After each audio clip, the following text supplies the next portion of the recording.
English dash across the world. Across the world সাধারণত পুরোপুরি পুরো বোঝাতে, সম্পূর্ণ বোঝাতে অ্যাক্রস ব্যবহার করা যেতে পারে, আড়াআড়ি বোঝাতে অ্যাক্রস ব্যবহার করা যেতে পারে। আবার ওভার, ওভার বোঝাতে, ওভার ওভার আমরা হচ্ছে পুরো বোঝাতে ওভারটাকেও ব্যবহার করি। ওভার দ্য ওয়ার্ল্ড বলি না? বলি কিন্তু। যাই হোক, অ্যাক্রস বা ওভার মানে হচ্ছে পুরো, হ্যাঁ, অ্যাক্রস দ্য ওয়ার্ল্ড মানে পুরো বিশ্বে। তাহলে কি দেখা যাচ্ছে? English, English dash across the world. পুরো জায়গাটুকু খুঁজে দেখেন, এখানে কোনো ধরনের ভার্ব নাই। তাহলে প্রশ্নের ধরনের ক্ষেত্রে আমি বুঝে ফেলেছি যে আমাকে কি নিতে হবে? ভার্বটাই নিতে হবে। প্রশ্নে ভার্বই থাকবে, হ্যাঁ, তাহলে আমি ভার্ব চুজ করব, কোনো প্রবলেম নাই। কিন্তু এখন আমি ভার্বটা বসাবো, কি ভার্ব বসাবো এটা নিয়ে একটু চিন্তা করার বিষয়। আচ্ছা, নরমালি এটা চিরন্তন একটা সত্য কথা, কোনো সন্দেহ নাই, চিরন্তন সত্য কথা যে ইংরেজি বলা হয়, কোনো সন্দেহ নাই, এটা চিরন্তন সত্য কথা।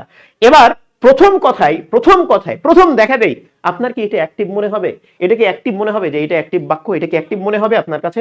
এটা কি অ্যাক্টিভ মনে হবে বলেন? না, প্রথম দেখাতেই এটা আপনার কাছে প্যাসিভ মনে হবে। কেন প্যাসিভ মনে হবে?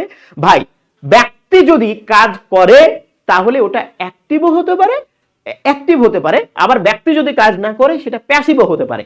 ইয়েস, প্যাসিভও হতে পারে। কিন্তু কিন্তু বস্তু থাকলে বাক্যটা হচ্ছে প্যাসিভ হয়ে যায়। বস্তু থাকলে বাক্যটা কি হয়ে যায়?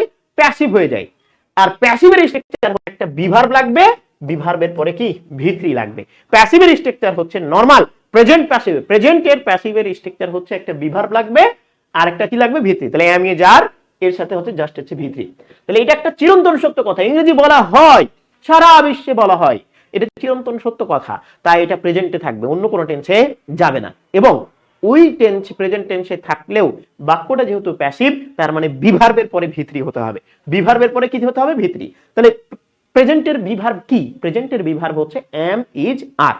M, is, are. তাহলে ইংলিশের সাথে এমও যায় না, এমও যায় না, আরও যায় না, যায় যায় না, কি যায়? ইজ যায়। তাহলে ইংলিশের সাথে ইজ যায়, এম, এম, আর এগুলো কোনোটা যাবে না। তাহলে ইংলিশ সবসময় ইজ গ্রহণ করে, ইজ।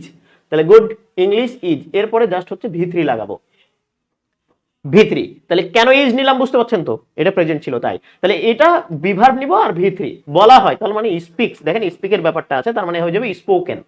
তাহলে নরমালি এটা স্পিক্স হবে না, কেন হবে না? এটা অ্যাক্টিভ হয়ে যাবে, হলেই এটা অ্যাক্টিভ হয়ে যাবে। এটা অ্যাক্টিভ হয়ে যাবে, কিন্তু ইংরেজি তো বলে না, বলে না। আচ্ছা, এবার দেখেন ইজ স্পিকিং, এটাও বিভার্ব, এটাও কিন্তু অ্যাক্টিভে হয়ে যাবে, এটাও অ্যাক্টিভে। আমার প্যাসিভের স্ট্রাকচার হচ্ছে বিভার্বের পরে ভিত্রি, কিন্তু এটা বিভার্বের পরে ভিত্রি নাই, বিভার্ব ছিল কিন্তু ভিত্রি নাই, তাই বাদ। ওকে, হ্যাজ বিন স্পোকেন, এটা প্রেজেন্ট পারফেক্টে, প্রেজেন্ট পারফেক্টের প্যাসিভ না। এটা প্রেজেন্ট পারফেক্টে কেন যাবে? এটা কি কোনো কিছু বলা শেষ হয়ে গেছে এমন না, এটা কাজ শেষ হয়নি, এটা চিরন্তন সত্য কথা, তার মানে ওটা প্রেজেন্টেই থাকবে। তাহলে এটাও হচ্ছে না, তাহলে কি হবে? Is spoken. কি হবে? Is spoken. দেখেন এটা কি হবে? Is spoken.